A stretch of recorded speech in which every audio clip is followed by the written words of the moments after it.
Hello and welcome to the Tifo Football Podcast. I'm Joe Devine, and I am delighted to be joined today by Jonathan Dog Mackenzie. Hello. All right, there, how's it going? Yeah, good, thanks. Yeah? Busy morning? Yeah, busy. Yes, it was, wasn't it? A few things. It was busy. We were almost a little bit delayed, weren't we? I don't think we were, no. Because of how busy you were. What were you doing? I was on another podcast. Yeah. Yes. That's right. A better podcast. That's right. Well, Steve Hankey, producer, and me, Reuben, sat through here trying to talk about the plans for this one. You were off there gallivanting, doing another, not even one from our island. From our country. This country of ours. This country of ours. Now, which podcast were you doing? I was doing the second Captain's podcast. It is good, isn't it? It is. Yeah. So when can people hear you on that? I have no idea. Great stuff. Reuben Pinder, the baby boy, also here. Hey, buddy. I'm not doing it. Not yet. It's your birthday today, isn't it? It is my birthday Happy today. birthday. Thank you very much. How many candles on the cake? 27. Good Lord. Imagine that. And such a youthful face you've got. That seems far too many candles for his for a baby. 12th birthday. Well, you know, sometimes you've seen that fad of the adults who like to dress as babies. What's that called? Adult babies. Adult babies. Clues in the name, Simple, actually. isn't it? The adult Yeah. baby takeover is over. Is it done? What was that? What was that Do you from? remember Neville Southall? Oh, yeah. Like rented out his Twitter account to some adult baby fetishists, and Really? it went a bit weird. Come on, guys. This is a professional podcast. But only for 6 more weeks. Although that's not actually true because we do have a show after that. And we'll come to talk about that today. Happy birthday. Cheers, mate. Thank you, yes. We'll come to talk about that shortly. We John. were supposed to talk about this before we recorded, and we haven't done that. Well, So we we're could just have gonna done wing that it. if you weren't on another, No, that's true. albeit excellent, football podcast. You think about that while better you're off the podcast top in of your many head respects. trying to plan. It will exist for longer than this podcast. Well, won't it? you've got a couple of minutes to think about it because I need to tell the audience something quickly. Now, do you remember when I said last week that there definitely wouldn't be another show? And I said, I believe I said there's no effing and jeffing way there'd be another show. Well, You lied. I lied. There is one more. But no, it wasn't a lie at the time. It was a truthful representation of my internal monologue at the time, my belief at the time. But as it turned out, there were almost as many people who signed up to be on the waiting list as there were seats in the venue. So the promoter sort of said, hey, do you want to do another one? And I said, well, I did say we wouldn't, but technically if we could do it the night before, the show that we sold as the last show is still the last show. So there's no false advertising. You sound like Boris involved. Johnson in the select You think committee so? trying Yeah. to... Let me just I hold my didn't thumb lie. in this way. I didn't lie. I didn't lie. I didn't. You've got to speak Latin. That's the problem. You need a Latin phrase to get The it. truth is, we were just having a drink at work. That's all it was. It wasn't a party. It was just a lot of drinking at work. Anyway, listen, there's a new show, is what I'm saying, and I believe the people that were on the waiting list, I think you'll be notified that there's a new show going up. But the tickets will go on sale at midday on Wednesday, the 3rd of May. At midday UK time, Wednesday, the 3rd of May, and the show is on Tuesday, the 6th of June. So it's just the night before the final show. It's the practice for the final show. Right? It's it'll be the one. Actually, it might be the dress good rehearsal. one. Yeah, it could be the good one, and then when we do it think we'll- professionally, it'll be yeah. bad. Yeah. You know, come. Thank you very much for buying tickets. By the way, it sold out very, very quickly. So even though I told you to off, you all bought tickets. So imagine that, almost as though my plan worked in its entirety. Got them on strings. Just wait till we bring the podcast back after the summer. That's right. Yeah. And then they'll really pay for more tickets. But listen, we've got Jon Mackenzie here. He wasn't here last week. And Jon, as we announced, I don't think we actually said it on the show, but we talked about it on Twitter, that whilst the current format of the show will come to an end at the end of this season, the podcast will not come to an end. The Tifo Football Podcast is still going to exist, and it's going to exist spearheaded by the dog himself. Now, tell me a little bit about that, because we've done some episodes like this before. Yeah, we're going to focus on dogs, actually. It's going to be a whole dog-focused How many different types of dogs there are. All the different breeds. Different colours of dogs. What do you get if you mix different types of dogs? That's right. The genesis of dogs, wolf. The It's gonna be genesis called of Woof. wolf, It's gonna be called single-cell organism. Woof, woof. It's going to be called Ruff Ruff. Yeah, perfect. Yeah. And how will it work on a week-to-week basis? Are we still running with this this really hilarious gag, or should we? It's entirely up to you. Okay, well, the podcast is actually going to be an interview-focused podcast, so it will be in-depth, person to person, maybe 2 or 3 people on an episode, but mainly focusing on interesting aspects about football. We're going to have a broader remit than the Tifo Talks podcast, I think, because we are going to talk about anyone who is interesting from a footballing perspective. So that can be, I guess, people who are well known for things that aren't football, but who are famous for having fandom of a football club or something like that.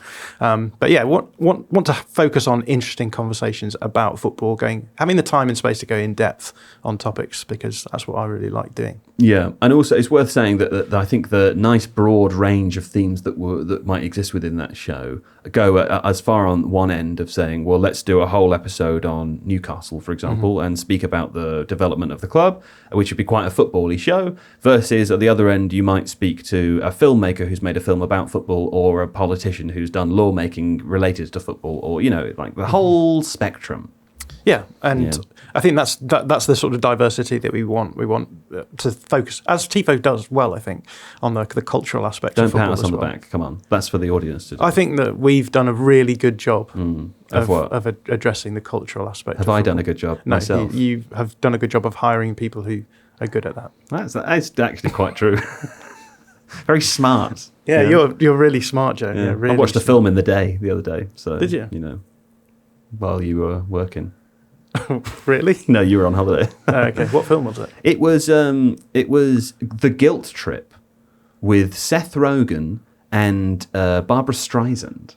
Came out in 2012, I believe. I'd never heard of it before. I haven't. Was it good? It's quite good. Yeah. I enjoyed it. Road trip, mother and son, complicated emotional tanglings, grapplings.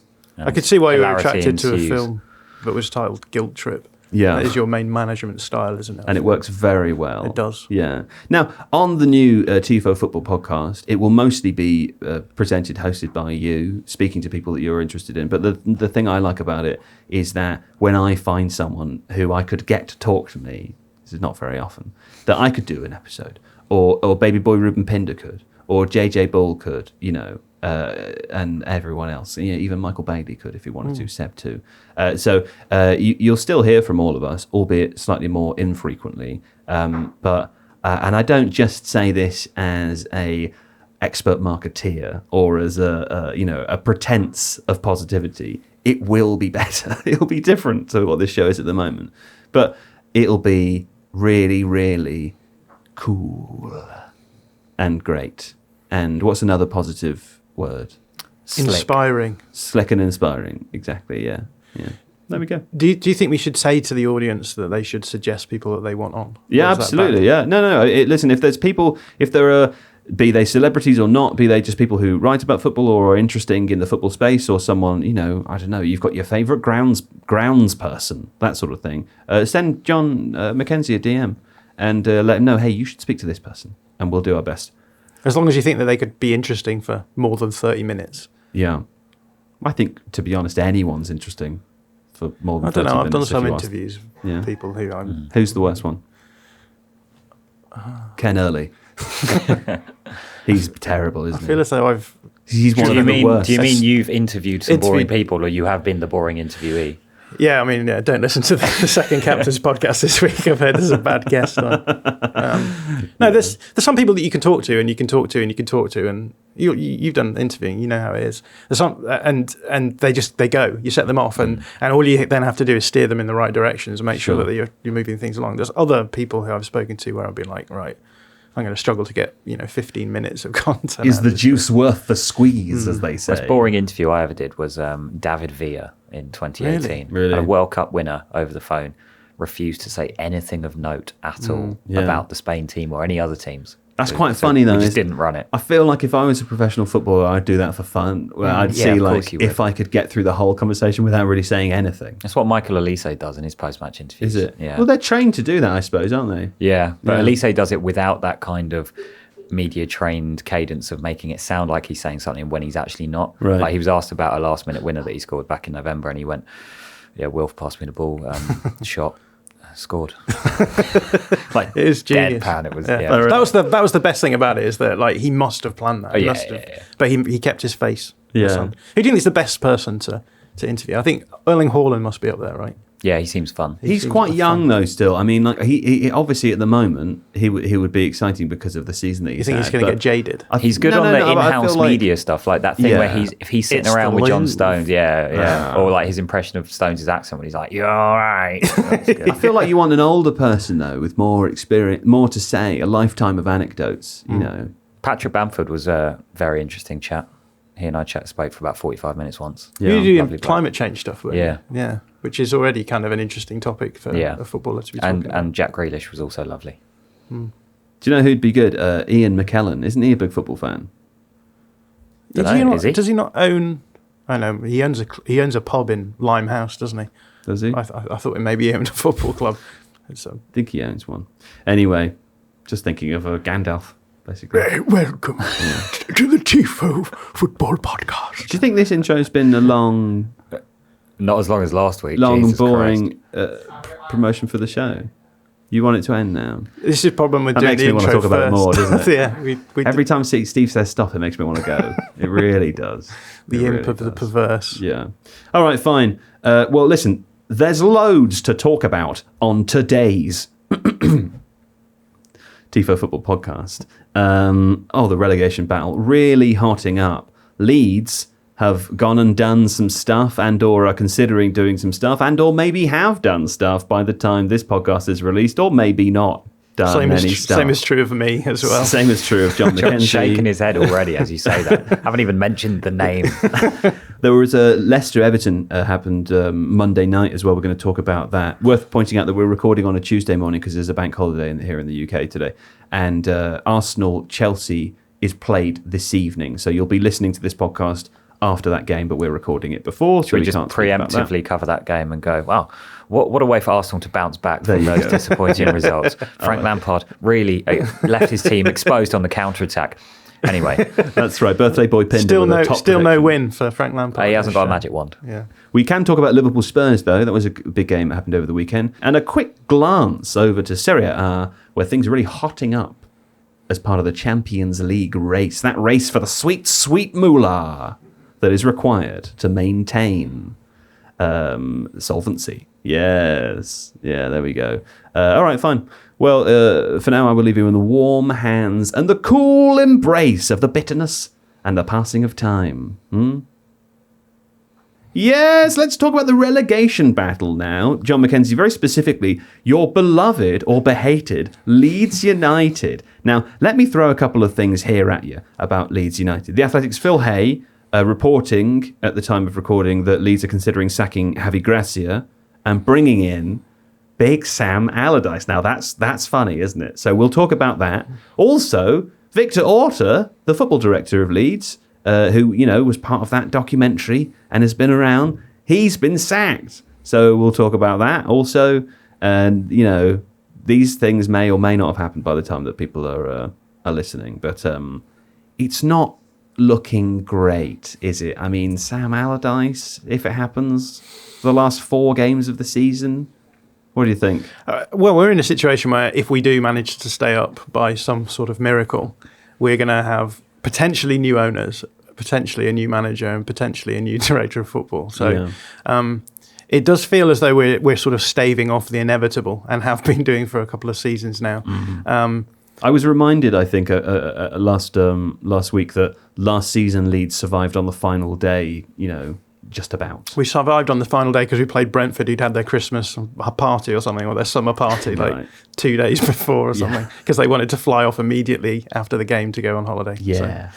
So, but yes, those are the sorts of smart decisions that we make, play against a team who are going to have their summer holiday 2 days before we play them. Yeah. Seems smart. We're playing Spurs last game of the season. Well, I mean, will they be in the same situation? Maybe they do. It's worth saying we should probably talk about the run-in. Let me just... I can tell you what the run-in is. Can you? Yeah, we have Manchester City.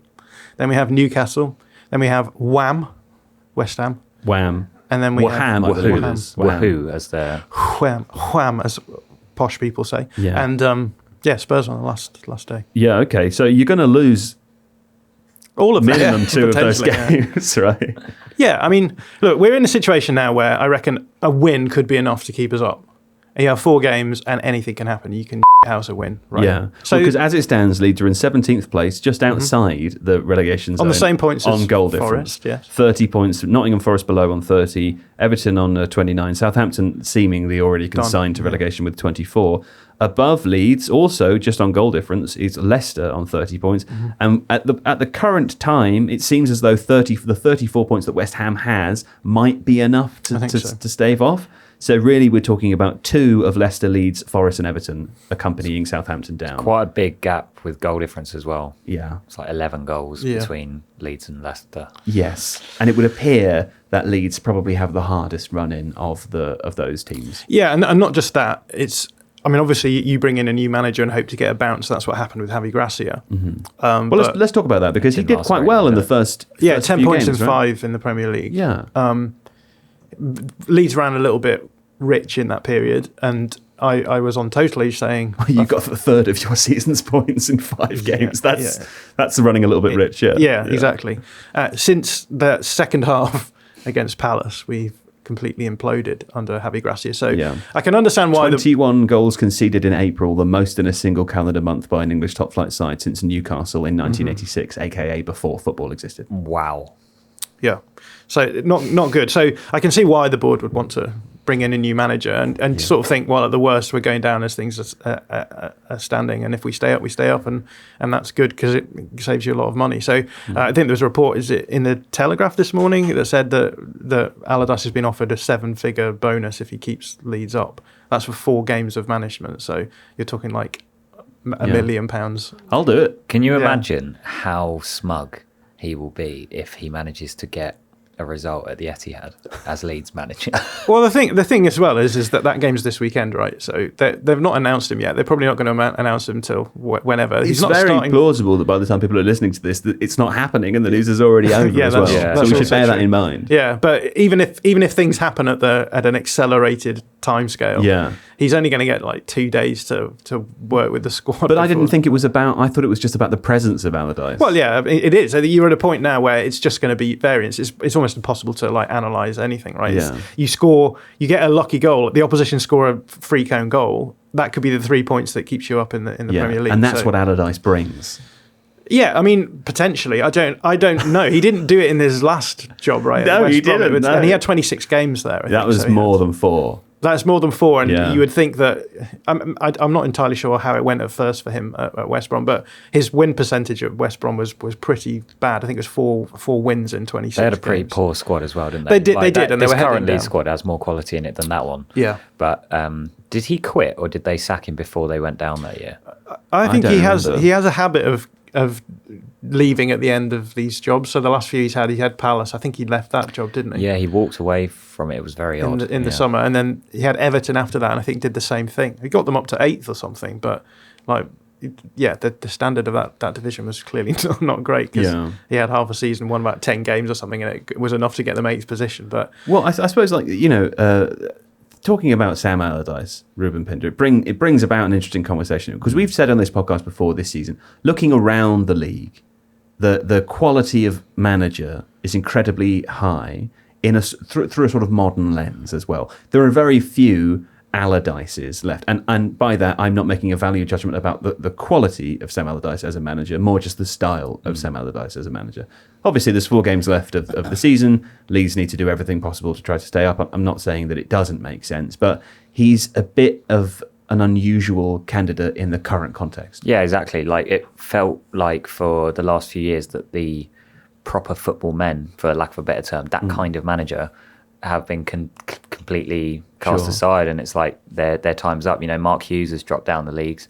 Pardew hasn't managed in England since West Brom as well, and that didn't go very well. So clubs have been more reluctant to take a punt on those guys to keep them up now, and they'd rather go for managers like Javi Gracia. But there's been so much managerial change this season. It feels like now all of the kind of the struggling clubs are kind of pressing the big red button and go, well, we've tried 2 different things, neither of them have worked, but we know that this used to work, so what harm can it do to roll the dice like that? Because the financial implications of going down, especially for Leeds, are too drastic.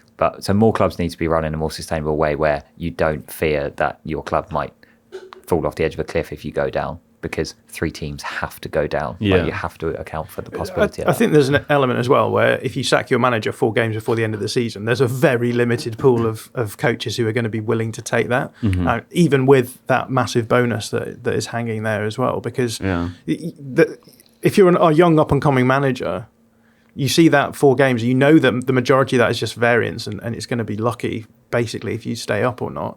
It's a massive risk for you to take. It's not enough time to drill in a new cohesion, really, is it? Yeah, it's literally just either being a fall guy or gambling on it, working out somehow, and being like, oh, well, look. Also, presumably, if you're Sam Allardyce and you have you can spend every training session working on solidity, but presumably a big part of your thinking is, can I show up, galvanize this team, bring the right sort of attitude and mood and atmosphere to the dressing room and to the training ground, and try to work psychologically with the team to make them feel like a bit, to give that kind of siege mentality. Presumably that has to be the aim. Yeah, but I feel as though I've listened to a number of different clips from his podcast and various media that he's done recently, and you talk about him having to instill a mentality, and I feel as though the mentality that he will instill won't be that galvanizing sense of, we have good players here, we can make the differences. He just so much of what he seems to do at the moment is this sort of negative, antagonizing, I can't get a job in the Premier League anymore because my name's Sam Allardyce, not Sam Allardyce. And he used that phrase, I think, in that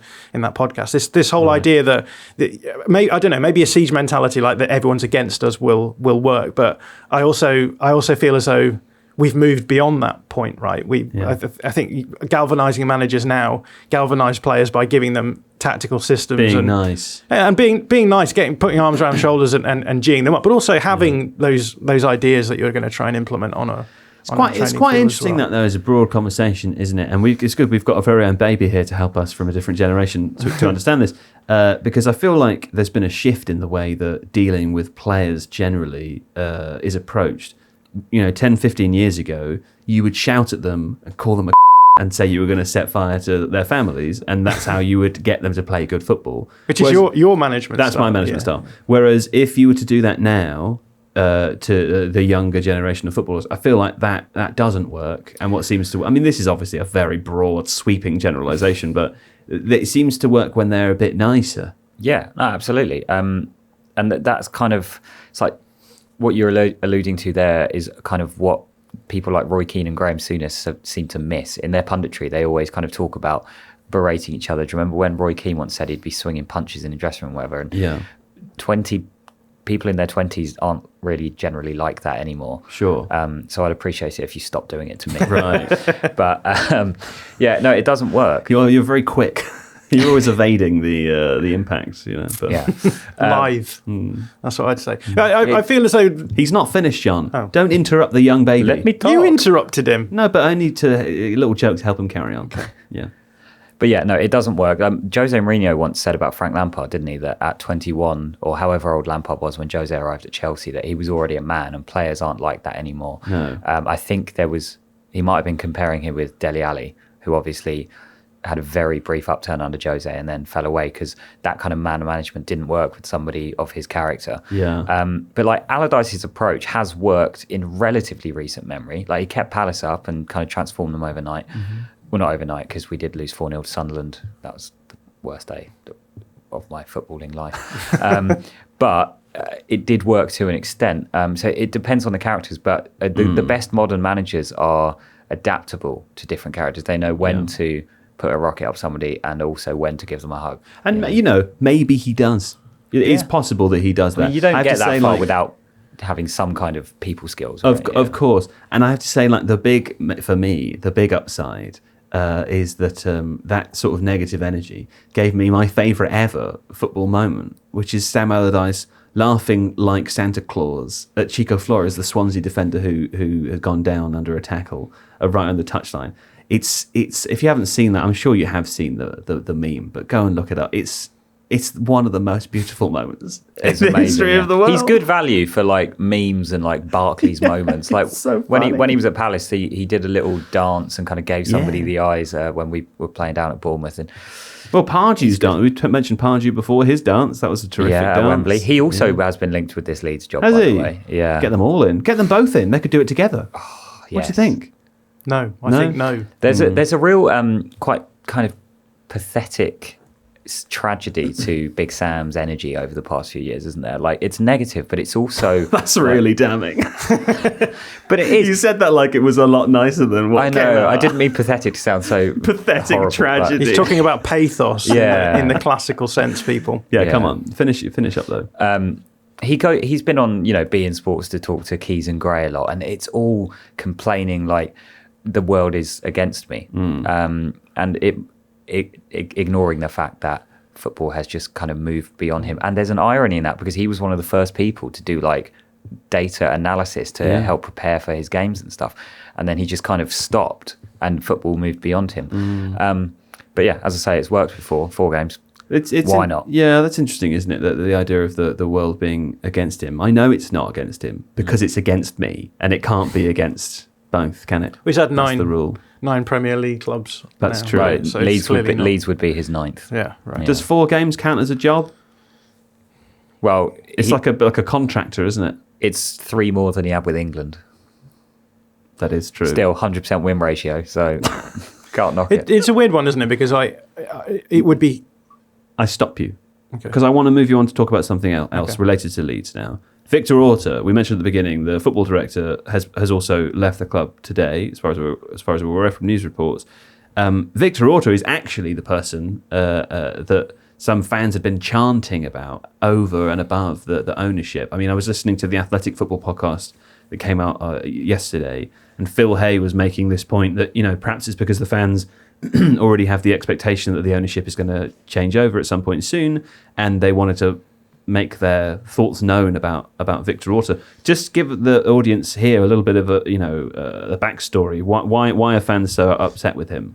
Well, Victor Orta has been at the club for 6 years now as the director of football, and I guess very much positioned as the ideas guy, and he's always very quick to sort of take the credit when, for example, you hire someone like Marcelo Bielsa, and he's done a lot of stuff that deserves credit. I was saying on the Second Captains podcast, I think the strength. You're going to recycle podcast material here now. Now it's got to this stage, has it? You're our guy, but you've already said this somewhere else. I've already said this somewhere else, but the idea that I think is good behind what Victor Orta does is that he's very open to, I don't say delegation, but like other people's opinions. So he's very happy to spend money on a number of different data companies, data packages, and pay for consultancy on certain things. And that means that he has a really diverse set of generally smart opinions that he is drawing from. But the problem is that sometimes you get the impression that he has too many opinions that are circling around that he can pick from. So sometimes he'll do smart things, and sometimes things will go well, but equally other times things will go terribly wrong. So he's made a bit of a name for himself for reclamation projects. So signing players who were touted as being talent and having potential high ceilings, who've maybe dropped off a little bit in subsequent seasons. Dan James. I mean, Dan James is maybe not my example of that, but I would say someone like Jean-Kevin Augustin, who we talked about on the podcast a few weeks ago, who is a player from Leipzig who we signed for. Well, we committed to signing if we got promoted for a certain fee. Got promoted, but didn't want to keep him because he basically lost a lot of athleticism and was struggling with injuries and stuff. So because of this legal loophole based around the fact that the season ended later because of COVID, they tried to not pay for that. So situations like that, I think, that have become quite emblematic of Leeds in the last few seasons, where it feels as though there's sort of smart ideas there, but then when it doesn't work out, they try and wangle things in their own way.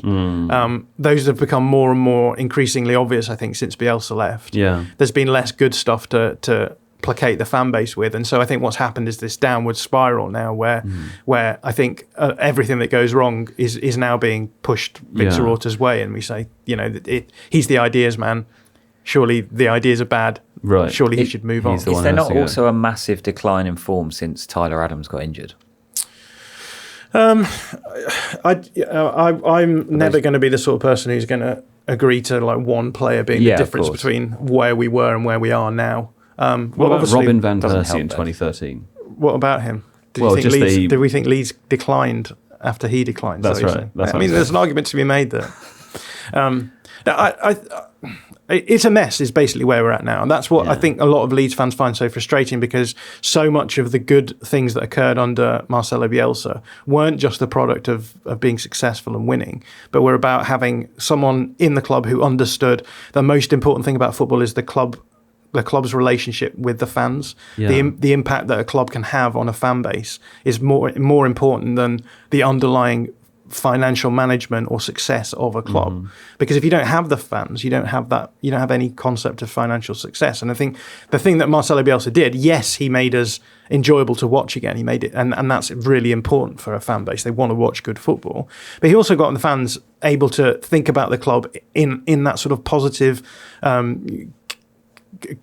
societal aspect. He detoxified. Yeah, exactly. And he got people realising that, football clubs are called football clubs because they were originally set up as clubs of local people within the community who came together under this common idea of supporting a team. Yeah, they're not called football corporations. They're not, no. But I feel as though Leeds fans, as a result of Marcelo Bielsa, were able to enjoy that club aspect again.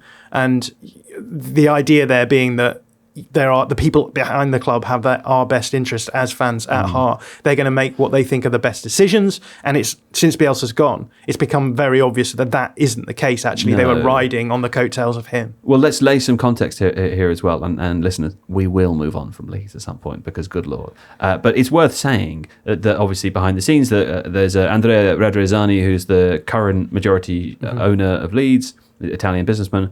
But an American outfit, what's their name? I don't know what their name. Yeah, well, there's the 49ers. Is it 49ers Enterprise? Yeah, there's a bunch of investors who are involved with the 49ers who have a minority share. It's a kind of it's a group of investors. They own also an American football team. Considered to be generally smart and patient investment group. And the expectation was that at some point, maybe it would be this season, maybe it would be next 2 years down the line, that they would turn their minority stakeholder into a majority and buy out the current ownership. Obviously, if Leeds are relegated, that is a different scenario. It's not clear whether that would or would not happen. And it's worth listening to the Athletic Football podcast with Phil Hay to learn more about the details of that. Very interesting. But I guess the question I'm asking is, with Victor Orta having been there for 6 years and now departing at this point, 4 games before relegation or not, it seems like an odd time to sack a football director. I mean, that's clearly more of a symbol than anything else, right? I guess unless they're thinking they want to get ahead of things in the summer, but they don't even know what league they're going to be in. So it's not like they can really do any transfer business between now and the end of the season. What's the point of sacking him today instead of 4 weeks' time if it's not just a symbol to the fans or it's a decision taken by a group of people who might be taking over soon? This is just speculation. The timeline of how the news broke was that Sam Allardyce was going to potentially take over from Javi Gracia. That came out before the Victor Orta news. As soon as I saw that, I thought there's no way that Victor Orta would suggest that as a sort of managerial pathway, right, which made me think already something's happened behind the scenes which suggests he's going to end up moving on. So I think they're sort of burning everything down. I think they're desperate to try and keep the club in the league because it will retain a certain amount of value in terms of the ownership takeover, right? Yeah. If the club goes down to into the Championship, it could very well be the case that takeover still happens, but it will be at a much more reduced rate. And I feel as though that's what's happened in the last year, right?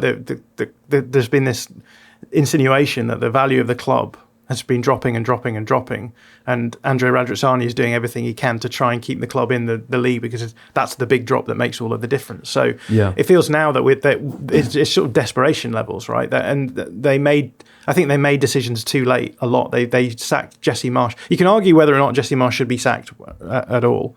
That's an argument some people make. I think that he was taking us down either way. I think the big problem there was that they kept hold of him until after the January transfer window. And now we have this squad which doesn't fit a manager who's trying to keep a team in a division. And so there's issues there. But it feels as though everything that has been done now has just got to desperation level. So it's like, well, this hasn't worked. Let's bring in a new manager. Oh, that hasn't worked. Let's bring in another new manager. Let's get rid of the director of football because he's the ideas guy. So someone has to take the responsibility here. And now we're going to get into this summer either in the Championship or the Premier League without a manager, almost certainly without a director of football, and potentially with new owners, and potentially not, right? Which is exactly, which is equally damning. Yeah. So it's very hard to see this season as anything but like an absolute and utter disaster. Did you see during the defeat to Bournemouth at the weekend? We should say Leeds lost 4-1 to Bournemouth. Yeah. We don't think we actually said that. Something was cut. We should say before we move on, Steve Hankey put this in the podcast plan for us there. Allardyce did not leave West Brom before they were relegated. This is from the BBC on his Premier League record as well. Allardyce's last spell in charge in the division was with West Brom in 2020-21. However, he was unable to save the Baggies from the drop after replacing the sacked Slaven Bilic and suffered his first relegation in 17 seasons. His managerial record in the top flight currently stands at 537 matches with a 33% win rate and an average of 1.26 points per game. Now, that would probably be enough to keep Leeds up, wouldn't it, if it worked like that? That's why I thought he had left before they went down, because he had done that previously, and that was his first one. I bet he hates that he's got one relegation on there. He's got one on there. Well, he's still got the Leeds job, so there we go. 1.26 points per game. Look forward to Leeds finishing the season on 35.26 points. Hey? It's going to be very exciting and hopefully enough to stay up. Let's have a break now. When we come back, we'll talk about Leicester Everton, two other big teams that could be facing the drop this summer. That was very TV, wasn't it? Yes, returning to the second part here of the Tifo Football Podcast. All above board. Leicester City 2 Everton. What a shocker. Hey, 1 point a piece. Not really any useful for either of these teams. Both in the relegation zone there, though. Nice goals from Soyuncu and Vardy, Calvert-Lewin and Iwobi. And a missed penalty, of course, as well. For Leicester, I believe there was a missed penalty. Yeah, Maddison put it down the middle. And Pickford's water bottle was later shown to have where Leicester's possible takers would put their pens, Vardy, Maddison and Tielemans, and next to Maddison's name it said stay, with a big 60% green thing in the middle of the goal. Wow. And I really liked how Pickford, he moved towards one side of the goal just to kind of convince Maddison that he was going to go that way, and then immediately moved back and just punched it away. It's good. Do you know what my favourite thing about penalties is? Whenever someone saves a penalty, everyone on Twitter's like, "Oh, that's the worst penalty ever." Right. I just think it's so funny because, like, most of the time, goalkeepers are just guessing. Like, is that your favourite thing about penalties, or is that your favourite thing about people? Maybe people. It sounds like a people thing rather than a penalties thing. But I thought with Maddison, like, so Mohamed Salah the day before had scored a penalty, right, where you just put it down the middle, and no one's been like, that's a penalty. Everyone says it's good. Everyone's like, good penalty. Calvert-Lewin's went down the middle. He leant back as well, and it kind of didn't look like the cleanest one. It, different day could have gone over the bar. Nobody said that was a bad penalty. I mean, obviously, if you're putting the ball down the middle, you have to make it look as though you're going one side or the other. Yeah. But obviously, in that situation, Pickford's just been told, stay in the middle. He's probably going to go down the middle, and that's what he's done, and he's just kicked it straight at him. Well, history is written by the victor, isn't it? It is very much. And, and the penalty takers. And that's why I believe in... Not that one. No, trying to think of a good clean history joke. That's why I believe in the formation of the European Union, because it hasn't worked. My joke hasn't worked. That's why I believe in Stonehenge. Does that work? You believe in Stonehenge? I started in a good place that was not speakable, and then I moved further and further away. Which is your favourite henge? I like the town of Henge. Penge. Yes. That's in South East London. What is a henge? It's a stone's... I know what Stonehenge is, but... Yeah, that's a great example of a henge. Never heard the word henge without stone before. I think it's just a stone circle, isn't it? Okay. I'm actually not... henge is a prehistorical circular or oval earthen enclosure dating from around 3000 to 2000 BC during the Neolithic, also known as the New Stone Age, and the Early Bronze Age. Do you know what I like about henge and stone circles is how they always say, the thing that they're always impressed by, the modern people, is how they align perfectly with the stars. And I think, what, you mean the stars that you can see every night? Do you mean the ones that you can see to align them with? Isn't the more impressive thing about how they moved the stones? Oh, sure, that's impressive. Yeah. I'm not trying to take away from those prehistoric peoples. And just if any prehistoric people are listening, apologies now for if you were offended by that. I didn't mean to take away your achievements. You lifted some very, very heavy stones, and we certainly don't know how you did that. No. But compared to a pyramid, pretty boring, isn't it? Can you name any other famous henges? Penge. I think there's a henge in my back garden. Tell me about some other penges. Any other penges? Penges or henges? Oh, Steve's put the etymology of penge in the plan. Oh, really? Do you want to see that? Yeah, I love etymology. Okay, well, etymology of penge. Oh, henge. Sorry, not the etymology of What's penge. the etymology of henge? You find out the etymology of penge, and I'll tell people the etymology of henge. The word henge is you've put this in very small there, Steve, haven't you? So do you want me to read it for you? No. Hold on, I'll just make it a lot bigger. There we go. Oh, no, it goes off the page there. Oh, it goes off the page. The... hold on, I'll just hold my laptop right in front of my face. How about that? Yeah. The etymology of henge, the word henge, a back formation from Stonehenge. Oh, it's a kind of backwards compatibility PS5, PS4 sort of deal. Okay, I like that, yeah. The famous monument in Wiltshire. Stonehenge is not a true henge. Holy what are we learning here? Stonehenge isn't even a henge. It's not even a henge. But it's the original henge. Okay. It's as its ditch runs outside of its bank. Although there is a small extant external bank as well. This is thrilling stuff, isn't it? The term was first coined in 1932 by Thomas Kendrick, who later became the keeper of British antiquities at the British Museum. Do you know what I love about this? There's going to be someone in our comments tomorrow who is an expert in Middle English or something. That's true. Tell us about the etymology. Well, and that's because the audience that we've got for ourselves here, John, very strange people, aren't they? Very unusual. What are they doing here? Yeah, it's true. Why have they flocked to us? We're just mortals. They're the sort of people who have the time to build a henge, men. right? We're just innocent men. We really are. We enjoy all the memes, just like the normal people do. The name Penge derives from the Celtic word. It's not the Celtic word, John. Come on. It's not Celtic, is it? Yeah, no. And you should know because you were just on the second captains. I am. He's got football brain though. It's like he's got football brain. It's like when I studied history, I read Henry, as in the 8th, as Henri in my head. Did you really?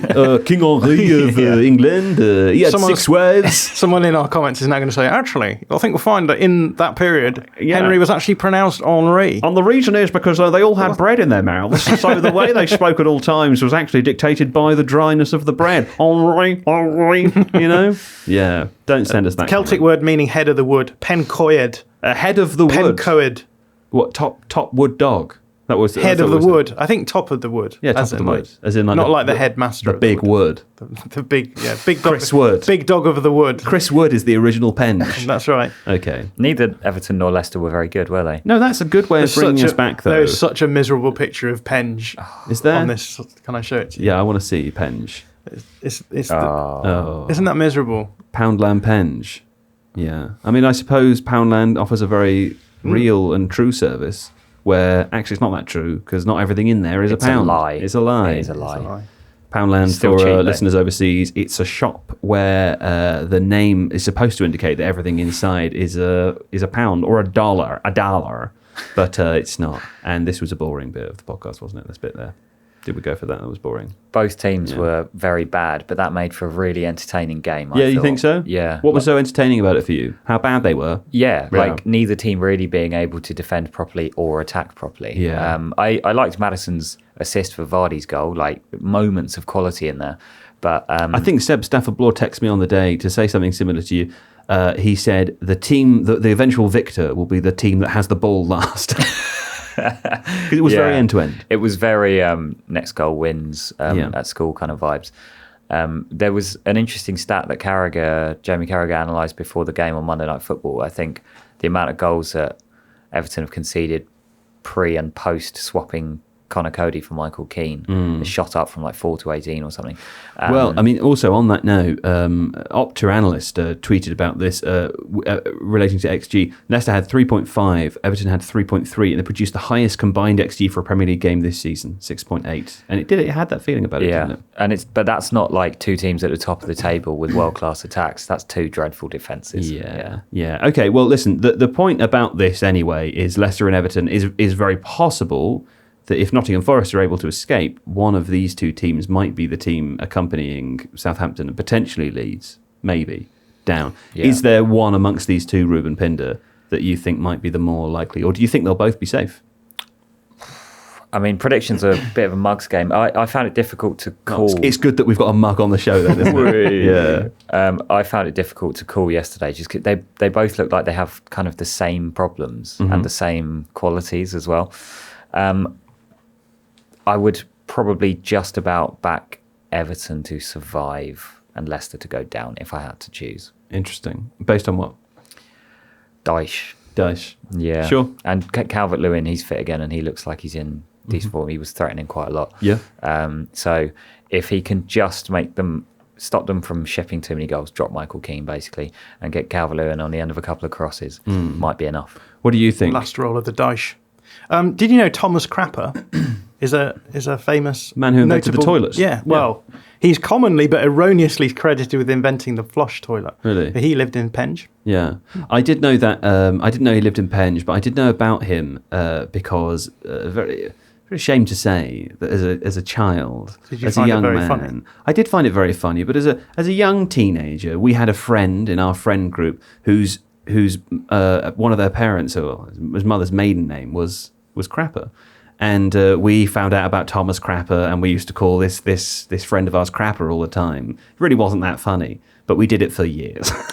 And that's how I know all about Thomas Crapper. So if you're listening, I'm sorry, Crapper. I am. Now, as an adult, I look back on that and I think, well, that was cruel, wasn't it? And it wasn't even that funny.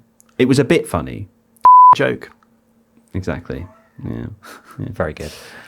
Leicester or Everton, though? If Leicester go outside of the relegation zone with that result, right? So I believe so, yeah. Level on points goal difference. Yeah, right.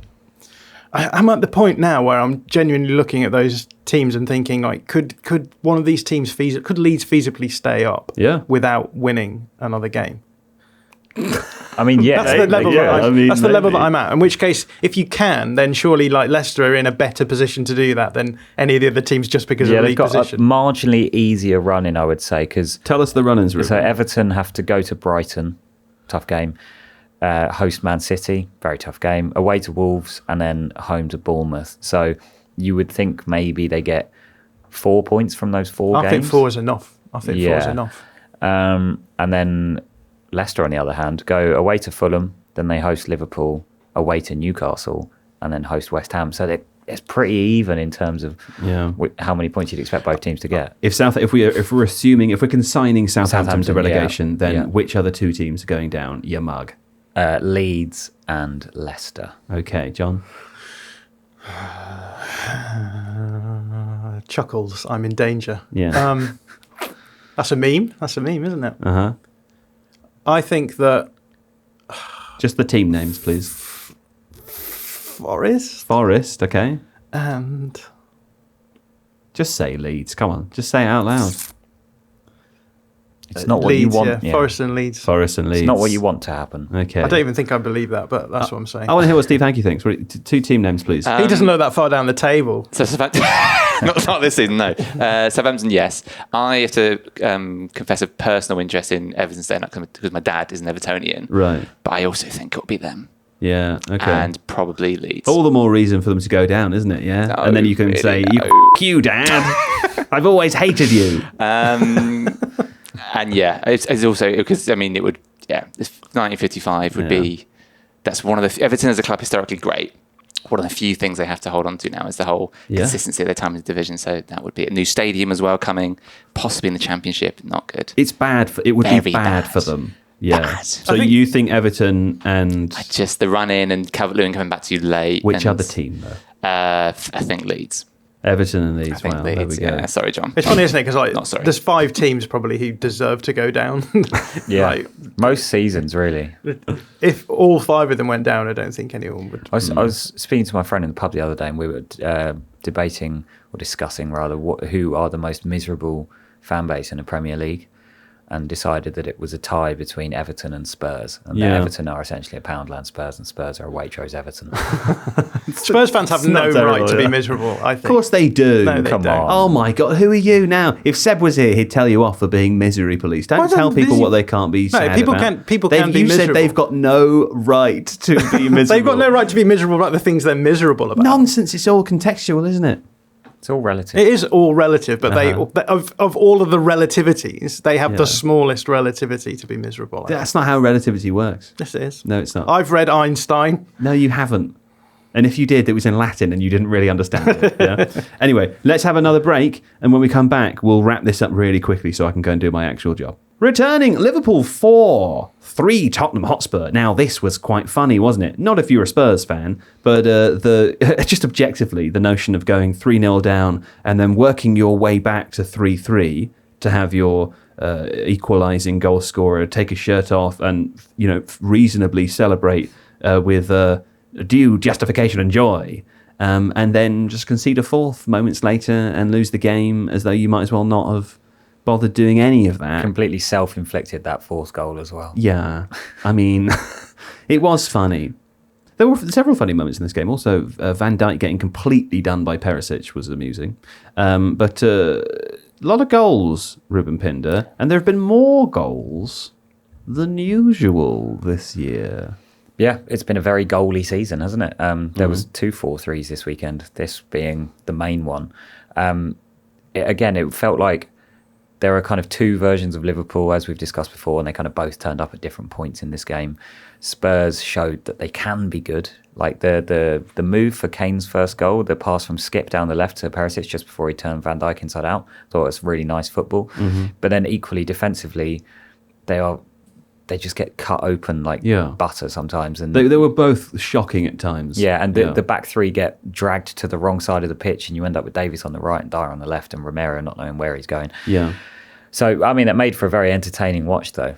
It did indeed. And Jon Mackenzie, I mean, it's worth saying that Tottenham Hotspur played Manchester United midweek last week too, a game that you text me during to say... What did you say again?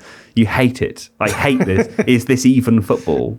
Did I say that? I think that you said something like that, yeah. I'm almost tempted to... I don't have my phone on me, so I can't... Do you want me to find out what you're talking about? But Spurs, just defensively. I mean, Liverpool as well, but Spurs specifically. So both of these teams in this game, I think, were doing the things that they're famous for doing well, badly, if that makes sense. So Spurs are famous for playing like with a back 3, low block, counter, and some of the things that they were doing defensively were just absolutely abject. So the first goal... Pedro Porro, completely unmarking or dismarking or not even realising that he's in the same I found it. postcode as... let me finish this and then you can... I got excited. You can have your fun. Go on. Completely different postcode to Curtis Jones, who then nips in at the back post. And that's just... For me, that sort of situation is what... Spurs have been playing with the back 3s for years under managers who are really smart managers, who are really clear about what they want their teams to do in those situations. And it was just an example of players not knowing what they were doing in the situation. You just kind of think, how on earth can you not know this? You've been doing this for... I mean, it's Pedro Porro, so he's a new player, but even still, it's... It wasn't even like they were outnumbered. It was... Like Liverpool hadn't necessarily dragged their entire defence to one side of the pitch where it created like this overload. They had enough players to mark those Liverpool players, and they just didn't. Yeah. And so there's a few examples of that early on from Spurs, and then Liverpool did the thing that they do where they don't bother marking the player on the ball after having a really aggressive pressing situation which pulls all of their central midfielders across, and then having the most flimsy and simultaneously aggressive back line of all time as well, which just gets played through with a simple pass that any Premier League footballer could play. It felt a bit like both teams are kind of stuck between 2 tactical identities at the moment, where fans want pressure on the ball at every level and like more intense high block or whatever you call it. Yeah. But then their gaps open up in between, and then it exposes both defences, which maybe wouldn't look as flimsy if there was more cohesion throughout the whole team. I think the irony is that if Spurs played like Liverpool usually play and Liverpool played like Spurs usually play, that game would have probably been a 0-0 draw, which is weird, right? Yeah. No, that's true. Here's what you said. Anyway, I think we should carry on talking about the football. Now, this was on Thursday. A really interesting conversation about football between me and Reuben. This was about the Man United Tottenham game. This is John's WhatsApps in the Tifo group. He said, and to be clear, this is Seb and JJ, Steve Hankey's in there too. But it's a small group where you feel free and willing to say. Well, no longer do I feel free and willing. The quality of Spurs United game is abysmal. You said. Maybe it's just last night making things look worse. Last night, of course, you're referring to the Arsenal-Man City game. Seb asks, what were you expecting? You said, more fool me, but something resembling professional football, I guess. You went on to say, what happened to football as an end in itself? So bad, I'm crying. This is a... Hold on. So bad, I'm crying. Here. Then you said, I've switched to Everton, Newcastle. Spurs United can't hurt me anymore. And then you said, later, I'm back on the Spurs United game and it's still hurting me. And to finish, you sent a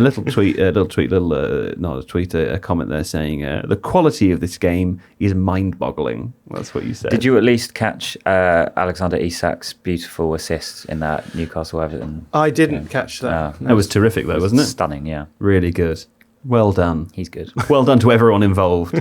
Just Isak. Apart from the defenders in that situation. Apart from the defenders, no. Yeah. No, they got. I would say they got done fairly. I don't know, man. The quality of a dribble where I think if you get done by that, you sort of go, fair enough. Happens. What can I do? What can be expected of me? Something resembling a professional footballer? Not More I. fool you. Exactly. Yeah. Somebody should have kicked him. Spurs have conceded a league-high 13 goals in the opening 15 minutes of Premier League matches this season, while only 3 teams have ever conceded more in this period in a single campaign. That is according to Opta Joe. They've had a tough run. I mean, the 3 that was added against Liverpool probably pushed them up there. Even under Conte, they always used to start badly. They wouldn't always concede loads of goals in like the first 20 minutes, but they used to start really slowly and then kind of come out and attack a bit more in the second half. But now it feels like they've gone even further back where they just don't bother defending for the first 20 minutes and then have to make up for it.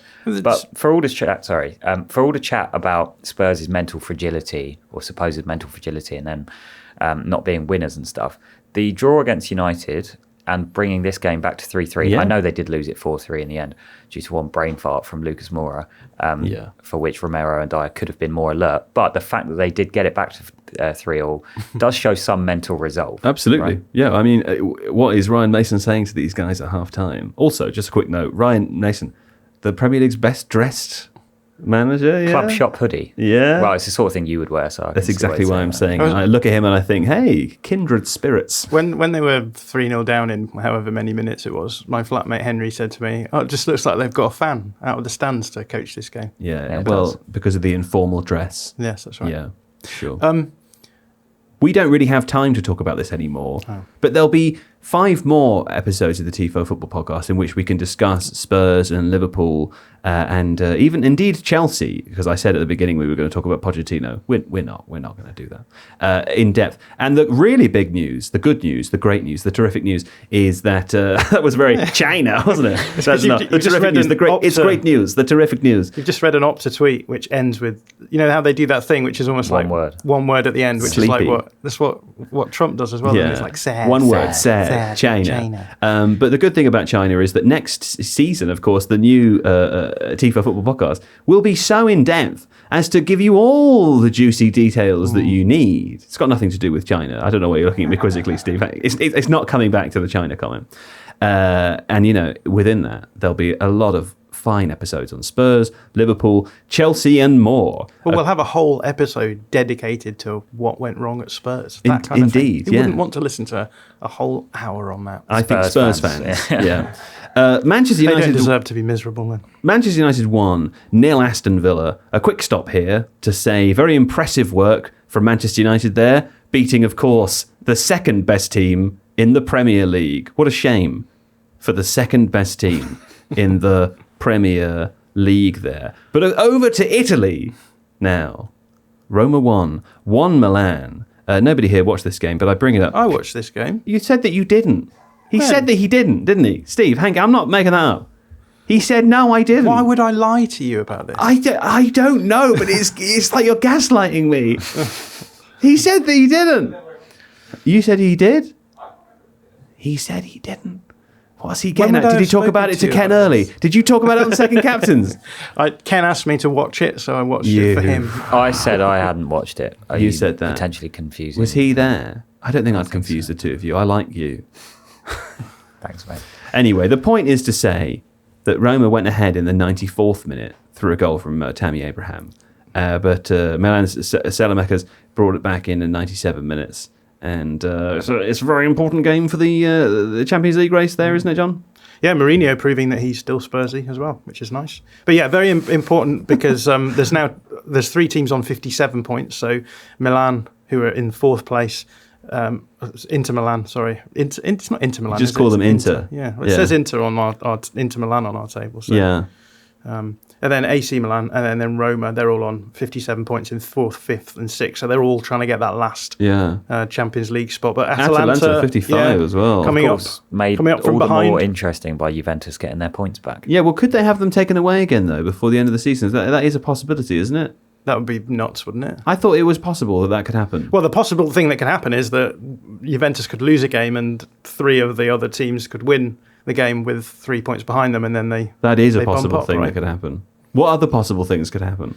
The world could end, and we would realise very quickly. Napoli could still not win the league. Well, that is possible, but didn't you put something interesting in the thread about this morning? About the Napoli game? Talked about on the Totally Show. So it'd be level on points if they didn't win. The geological... Yeah, I saw it in the notes for the Totally Show. Let me just read it out. Napoli didn't find out their game had been moved to the Sunday until Saturday morning. I think it got moved so that they would know if they were playing for the title or not. They ended up drawing against Lazio. Environmentalists were worried the Scudetto celebrations would spill out onto the borders of Vesuvius and fans would deliberately provoke an eruption.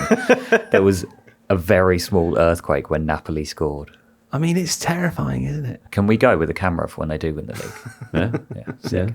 I watched a video the other day of someone pushing a large boulder into a volcano. A large boulder the size of a small boulder. Yeah, that's right, yeah. And it smashed a little bit of the crust at the top, and it caused an eruption to begin. Volcanoes are cool, aren't they? I mean... terrifying, but scary. pretty cool. Yeah, scary. I remember listening to the Napoli-Milan game that was just happened in the Champions League, and it was Martin Keown and someone else doing the commentary, and they spent a long time talking about the volcano. Did they? They're like, oh, yeah, we hope it doesn't erupt. But I just had this idea of Martin Keown and the commentator just having being found in 3,000 years' time, huddled around a microphone because Mount Vesuvius had erupted. Yes, here, children, look at the famous old sports commentator. What's that? Oh, that's when they talked about what was happening. It's pretty bonkers that you can, provoke an eruption. Yeah. With human behaviour. That's true. Well, that's what happens in my house. When I'm in the toilet on my own doing a poo. Yeah. Anyway, say it was a good Tifo IRL YouTube headline. We went to Napoli to watch them. That is a good headline. Yeah. The gang provoke an earthquake. A question before we all go: if you were to be trapped in a lava spill and you knew there's no hope of survival. All you have is the ability to cast one final stance that you'll be preserved in. Not a sort of political stance, not saying I support racism before the lava gets you. But and of course that wouldn't be a political stance. That would be a human rights imprisonment. But if you have the physical stance, what if you knew you were going to be discovered 3,000 years later, how would you want them to find you? I would do a dab. A dab, yeah. I'd do a dab. A very culturally significant body movement of our time. Well, exactly. I'm thinking of the historians or whatever the word is, archaeologists, who dig me up in thousands of years and go, the dab. Yes. A man probably went to university in 2016 if he was doing that. There you go. What's more likely is that the scientists will go, yes, and here's an example. It shows you how bright the eruption was because, of course, this man put his hand over his face. He was sneezing when it was done. What about you? I don't know, probably like a classic football celebration. Yeah. So you're doing the Shearer. You'd put the whisper on the lips. Yeah. Maybe both ears. I think that's better because if you isolate a finger, it's more likely to break off. I think you need to be sort of in keep bigger my hands chunks. together. You need to think about the structural integrity of my stance. That's right. Yeah. So Juventus. What about Juventus? Late May is the appeal to the appeal. Yes. In terms of their point, the Meta appeal, in terms of their point deduction being reinstated. Right. What I'm literally looking at as we go is whether late May is what they say. The Serie A season ends on the 28th of May. So it is possible, depending on how late is late in May, that 15 points penalty is reinstated. It could happen. Literally right at the end of the season for Juventus. It could happen. That would be very, very funny. To be honest, even if it happened over the summer, though, it would still mean that the team that finished 5th then finished 4th, right? So from a results perspective, it is all still possible. But my main thought is Inception was confusing enough. I'm not sure I could watch it in Italian. That would be... that's real troubling, isn't it? What's the word for Inception in Italian? Incepzione. Do you think that's fine to put on a podcast? It probably is. Probably is. Because nouns that end in ION are quite often very similar across. John's about to find out. Inizio. Oh, that's better. That's better, isn't it? Yeah. Okay, well, that seems like that's the end of the podcast today. Reuben the baby boy Pinder, happy birthday. Thank you very much. Well done on reaching the ripe old age of 27. Thank you. Yeah. Jonathan Dog Mackenzie, rough. There he goes. There you go. It never fails to please me. It doesn't. You have to greet all of the future guests of the new format like that. On the new serious Tifo Football podcast, I'm joined today by Anne Widdicombe. I don't know why Anne Widdicombe came to my head. She's here to talk to me about football in the 1880s. Famous Billericay Town supporter. That's right, yeah. Get her and Tamplin on the same episode. Gold. Steve Hankey, thank you very much. You're welcome. And to producer Don also, enjoyed your time today. Okay. There he goes, fine. We'll be back next week, where not even a coronation can stand in our way of producing and presenting high-quality football coverage. And etymological football coverage for you and all of your royal needs. But until then, bienvenue, au revoir, ta-ta, as they'll say at the coronation, and auf Wiedersehen. Yes. Can they pledge allegiance to the Tifo Football Podcast? I mean, they could do that when we're recording it next. Should we come up with a really cool? What the was that? Let's end the show now. There are other barriers to us making great content. Yeah. The coronation not being one of them. I'm the main one. Yeah. Right. See you. Goodbye. Bye.